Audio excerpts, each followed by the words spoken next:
নামটা ভুলে গেছি, কি যেন নামটা? হে হ্যালো এভরিওয়ান, আমি পাপিয়া। আমার নতুন একটি ব্লগে আপনাদের সকলকে স্বাগতম। আশা করি সবাই খুব ভালো আছেন, সুস্থ আছেন, আর আমিও খুব ভালো আছি।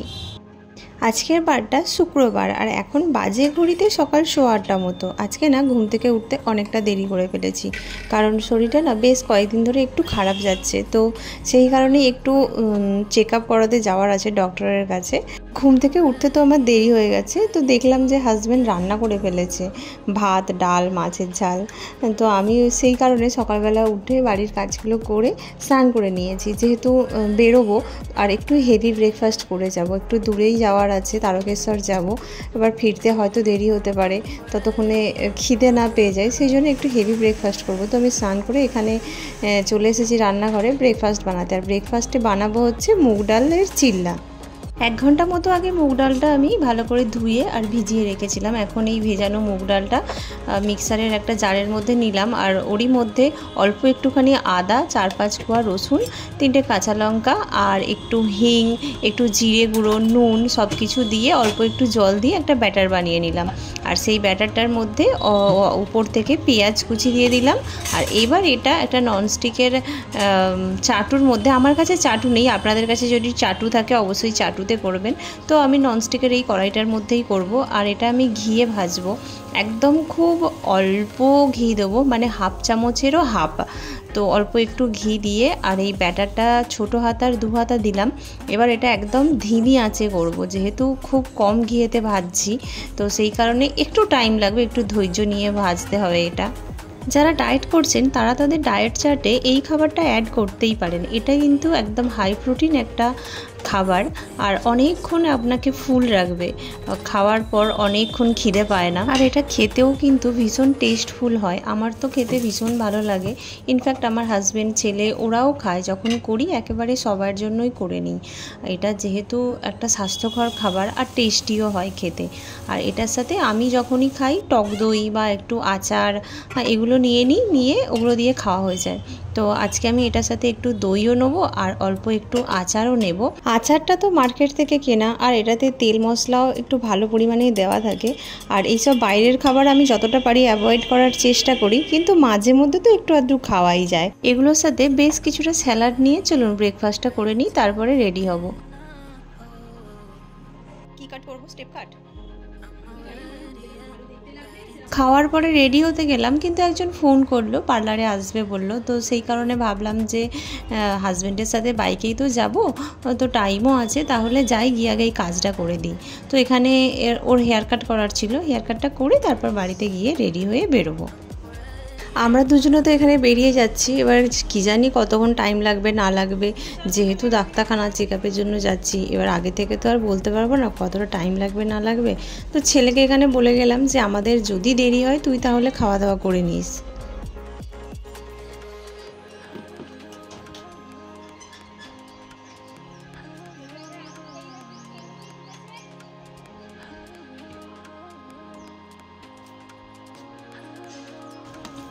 সো চলুন তাহলে এবার যাওয়া যাক তারকেশ্বর। আমাদের ধনেখালি থেকে খুব বেশি দূর নয়, তবুও বাইকে যেতে 35 থেকে 40 মিনিট মতো লাগে।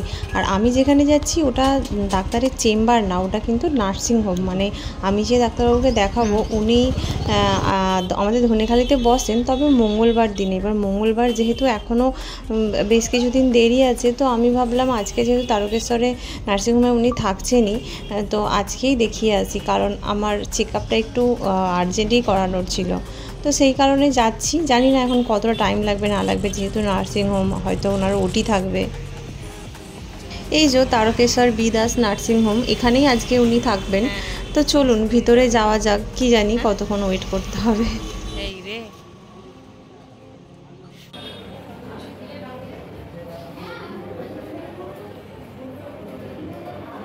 বেশ অনেকক্ষণ হয়ে গেল আমি এখানে বসে আছি, বসে বসে বোর হচ্ছি। এইভাবে চুপচাপ এক জায়গায় বসে থাকতে বড় বিরক্ত লাগে। কী আর করবো, বসে বসে ফোনটাই দেখছিলাম। ডাক্তারবাবু এসে গেছেন, কিন্তু উনি ওটিতে রয়েছেন, একটু ফ্রি হবে তারপরে আমাকে দেখবে। সো 1-1.5 ঘন্টা এখানে বসে থাকার পর ফাইনালি ওটি থেকে বেরিয়ে উনি চেক আপ করলেন। তো চেক আপ করানো হয়ে গেছে, এবার বাড়ি ফিরবো। কিন্তু প্রচণ্ড রোদ, ভরপুর দুপুর একদম। দুপুরের খটখটে এই রোদেতে দুজনে ভাজা হতে হতে চলুন বাড়ি যাই, কি আর করব। আর এখানে দেখুন, এটা হচ্ছে আমাদের ধনেখালি থানা।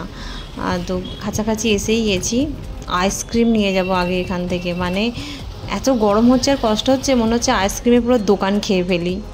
আইসক্রিমটা কেনার সময় আর ভিডিও করার কথা মনে ছিল না, মানে আইসক্রিমটা কেনার পরেই যেন মনে হচ্ছে যে শরীরটা একটু ঠান্ডা হলো, এরকম ব্যাপার। সো ওখান থেকে কিছু বাদাম ভাজা, ছোলা ভাজা এগুলো শেষ হয়ে গেছিলো, ওগুলো নিয়ে বাড়ি এসে দুপুরে লাঞ্চ করে আইসক্রিম খেয়ে বিকেলে আবার এখানে পার্লারে চলে এসেছি। দেবে না ওরকম ভাবে? হ্যাঁ, তোমার নামটা ভুলে গেছি, কি যেন নামটা? তুমি কি এখন একটু শান্তশিষ্ট হয়েছো?